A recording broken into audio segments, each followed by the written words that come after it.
Salut. Du coup on est arrivé à Florence hier. Demain j'ai un rendez-vous chez Liverano et Liverano. Si vous connaissez pas, c'est un grand tailleur bespoke à Florence, qui est d'ailleurs dans le livre Italian Gentleman de notre cher Ugo Jacomet. Il y a Matteo qui est un apprenti tailleur chez Liverano qui m'a dit hey, ça te dit de venir découvrir les ateliers de Liverano? Et j'ai dit oui, j'ai hâte de voir à quoi ça ressemble. J'ai jamais eu l'occasion de voir des pièces, d'avoir une de ces pièces sous les yeux. En Italie, il y a le style napolitain, le style romain, le style milanais. Mais le style florentin, je sais pas trop à quoi ça ressemble. J'imagine que ça se rapproche un peu du style romain vu qu'on est à côté. Bah écoutez, je vous dis certainement à demain pour mon rendez-vous chez Liverano et Liverano. Et puis, à plus.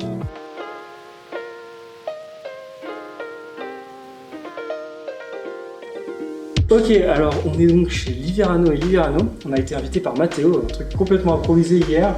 C'est ça. Petite improvisation, petite invitation et que j'ai avec grande joie accepté. Je connaissais de nom évidemment comme tout le monde.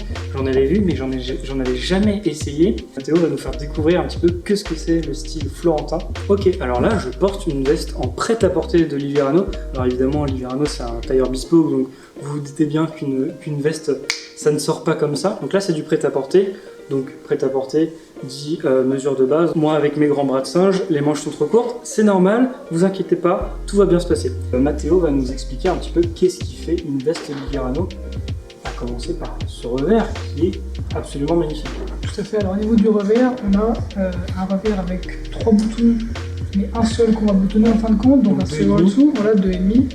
Un revers qui sera pas excessivement large, un bon équilibre par rapport au col également, qui n'est pas petit par rapport aux autres vestes qu'on a tendance à trouver en prêt-à-porter. Donc le cran est un petit peu plus bas et le col est un peu plus généreux et ça fait une silhouette qui est vraiment très équilibrée.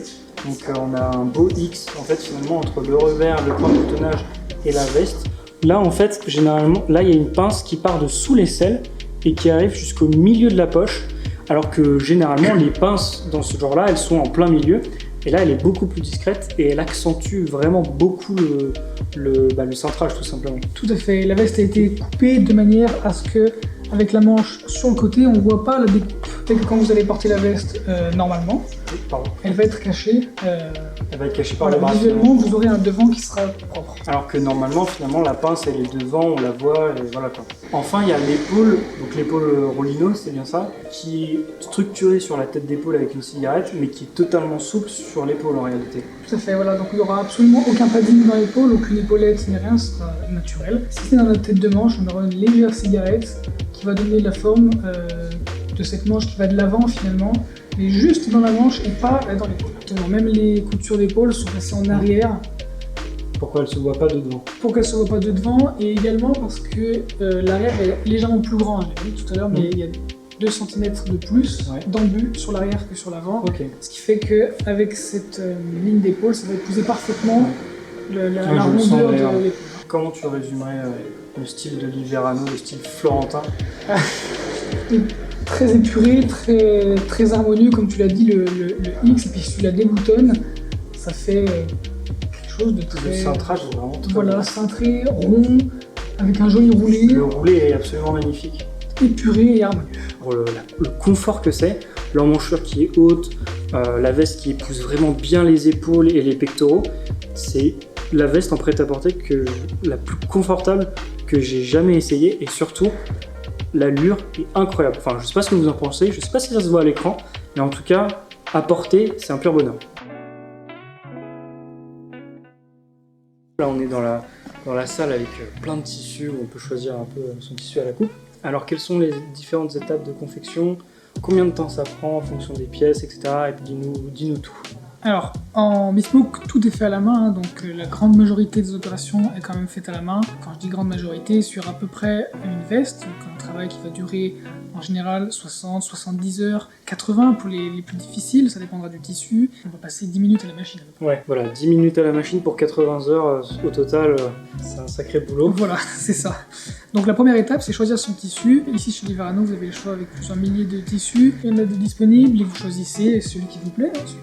Celui-ci par exemple, ou alors vous prenez dans des liasses, Vous travaillez essentiellement avec Drapers, tu me disais, C'est ça. un peu de l'Europiana, des tisseurs pour les chemises, donc là c'est plutôt des cotons, etc.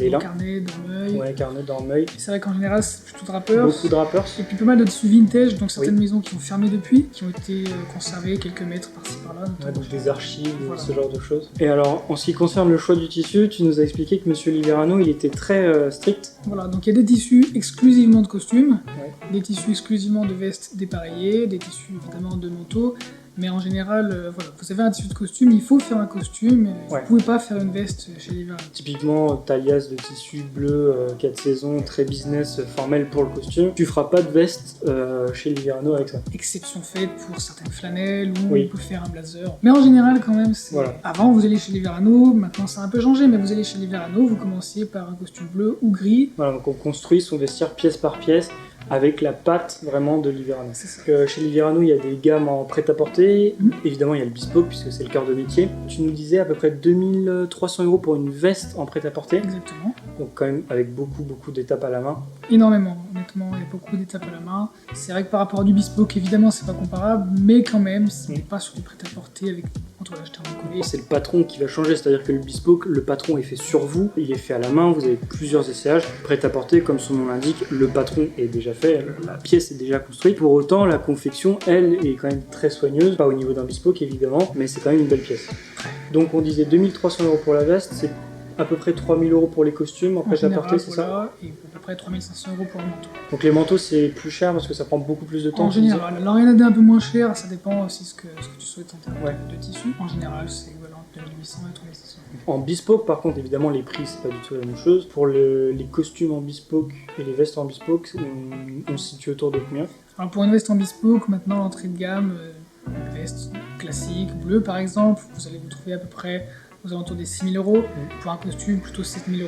Et les manteaux, là, ça prend beaucoup plus de temps que les... Les manteaux, ça prend plus de temps, c'est un travail qui est différent, c'est plus difficile aussi dû à Oui. l'épaisseur de certains tissus. Ouais. Donc on va se situer aux alentours des 10 000 € entrée de gamme d'un manteau. Et c'est 150 heures le manteau en bespoke. Donc voilà, vous avez quand même le double de temps par rapport à une veste, déjà 80 heures. Bon, on arrondit à 10 heures près, hein, on s'excuse. Mais quoique les 10 heures, tu dois quand même les sentir passer quand tu es sur ton Oui, non, c'est une petite journée de travail. petite journée. Non mais un manteau, oui, c'est quand même beaucoup de travail, c'est un travail qui est différent, c'est plus long, la coupe est différente avec les épaules, c'est pas les mêmes matières aussi. Et d'ailleurs, Mathéo travaille en ce moment sur plusieurs manteaux. Donc en fait, il fait des manteaux pour ses collègues apprentis. Et donc juste après, on va voir un essayage d'un manteau que Mathéo a réalisé pour une de ses collègues. Tout à fait.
Ok, alors là, Mathéo, il nous a fait l'essayage d'un manteau sur l'une de ses collègues apprentis, donc c'est pour que vous puissiez apprendre de vos erreurs, et vous avez votre tuteur qui vous montre exactement toutes vos erreurs. Sur ce manteau, les principales modifications se situent au niveau du cou, donc à ce niveau-là, on a en fait déplacé la ligne du cou en la mettant légèrement plus basse, ce qui fait que ça va tirer le tissu du dos vers le haut, et donc on n'aura plus cet effet de pli dans le dos. Et la cliente a demandé à cintrer légèrement davantage les côtés, donc ça va forcément faire une silhouette un peu plus féminine, si je puis dire, un peu plus cintrée. Le boutonnage sera également augmenté, voilà, plus haut en termes de hauteur. Ça va clore un peu davantage au niveau de la gorge, parce que c'est un manteau, on est en hiver, donc il fait parfois froid.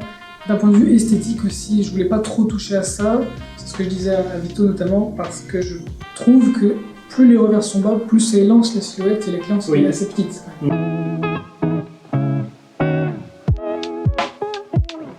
Bah écoutez, c'est mon dernier jour à Florence. Là, j'ai beaucoup aimé Florence. Je me suis fait des copains chez Liverano. En fait, tous les apprentis, ils sont grave cool et il y a beaucoup de francophones en fait. Il y a des Belges, des Français et tout. Donc c'est très sympa. La prochaine fois qu'on se voit, ce sera à Milan. J'ai un rendez-vous. On n'y reste pas longtemps par contre. Je sais pas si on va bien aimer Milan autant que Florence. On va découvrir des zouzous. Oui, c'est ça. Donc on va découvrir ça. En tout cas, je suis très content de Florence. Et c'est très sympa. Voilà, je vais vous montrer ça.